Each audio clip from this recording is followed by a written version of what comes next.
From the basement of La Penta, this is WICR. Hello, everyone. Welcome back to the Sports Vault. I'm your host with the most, Jersey Joe. And last week, I did a segment titled The Dark Side of European Football. And for a lot of people who don't follow world soccer closely, I think in the United States, we're kind of accustomed to our games, our fans acting a certain way. Now, there's certainly a lot of bad fan behavior. Go to an NFL game. There's a lot of bad fan behavior, but I think not to the extent of which that we see in world football and European football. Quite frankly, the level of racism that we continue to see and the ugly behavior from fans is something that we just don't expect to see from people anymore. It's something that I think our country has certainly faced a lot of problems dealing with racism. Quite frankly, we were behind the ball for a long time in terms of not progressing as a society. But I think we've gotten a lot better. We really have. But Europe seems to be continually behind the ball in this regard. And again, unfortunately, yesterday, we see another example coming right off. I mean, the reason I did that segment was because of after the UEFA Champions League game with Chelsea against Paris Saint-Germain, we saw an incident involving a black man and being denied being able to go on a train by racist Chelsea fans. And they had a terrible chant, and Chelsea did a nice job, I think, really before their game after that happened. Everyone kind of rallying around the belief that should be equality. This is not the behavior everyone should be engaging in. I think Chelsea did a nice job kind of distancing themselves from that. But again, we see yesterday AS Roma and a Dutch team, and I really don't even know much about this club. They're really not a big club. Feyenoord, I don't know if I'm saying that right. I don't really care if I'm saying it right.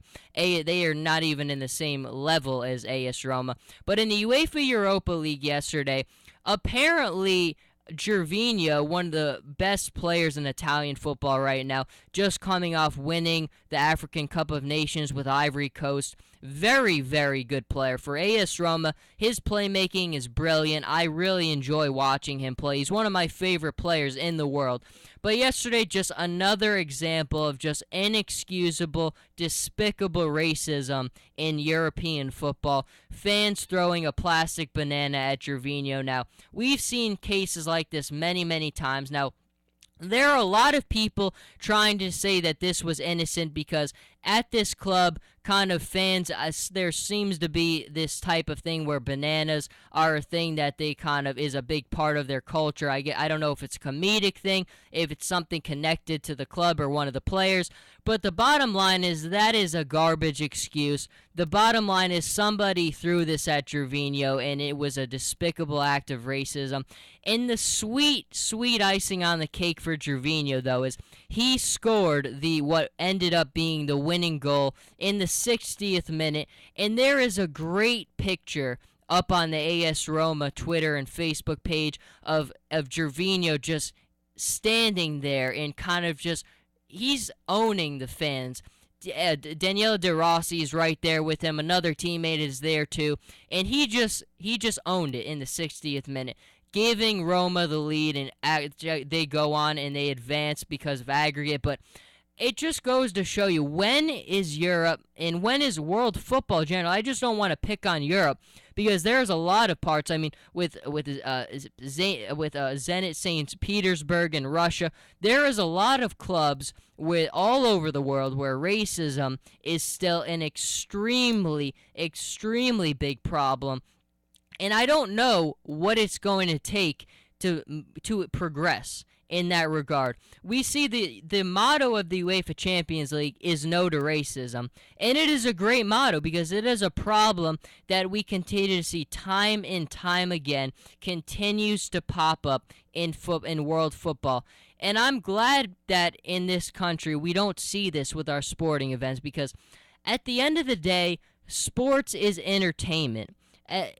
There's a great quote from Colin Cowherd: like your sports, love your life. Fans in these sports take it to a level where I think they don't have anything else. And that's no excuse to bring your beliefs off the field. I mean, it's just there's no defending this type of behavior. There's no defending what happened to Gervinho in this game.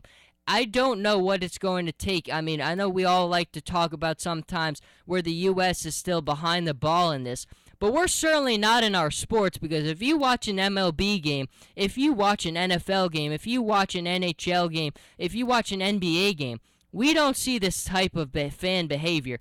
It is disgusting that it continues to happen. In this game, it had to happen. And just the timing of it. I mean, I came on the show last week talking about this incident with the Chelsea fans and after the UEFA Champions League game. I didn't think I'd be talking about something like this the next week. I really did not. It is really disheartening that we will continue to be talking about this. I don't know what you can do to clean this up, because I think with a lot of places like this where you get fans with this behavior, maybe they're not as advanced or as culturally significant as some other developed people are. I just don't know what it's going to take. It's disappointing. There needs to be steps, though, because in life and in sports, the only way that you get better in all phases of life, is to be progressive.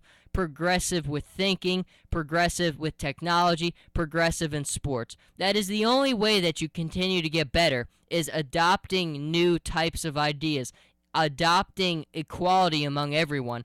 Society does not advance until everybody has equality.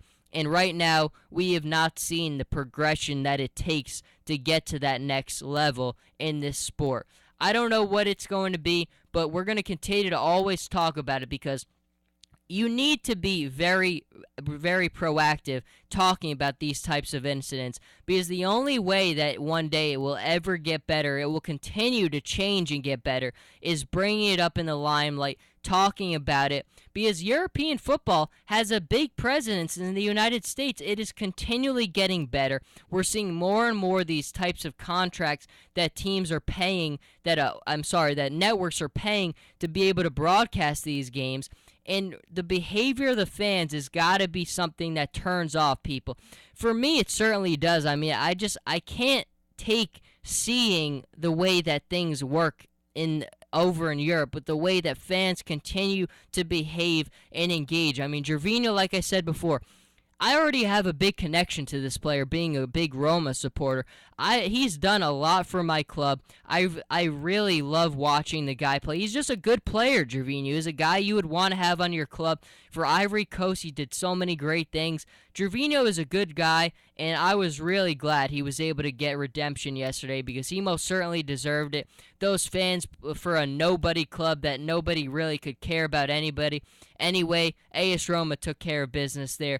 But we will be back very soon talking the AS Roma Juventus matchup on Monday. You don't get much better than that in world football, in Italian football. We will be back very soon, so stay with us.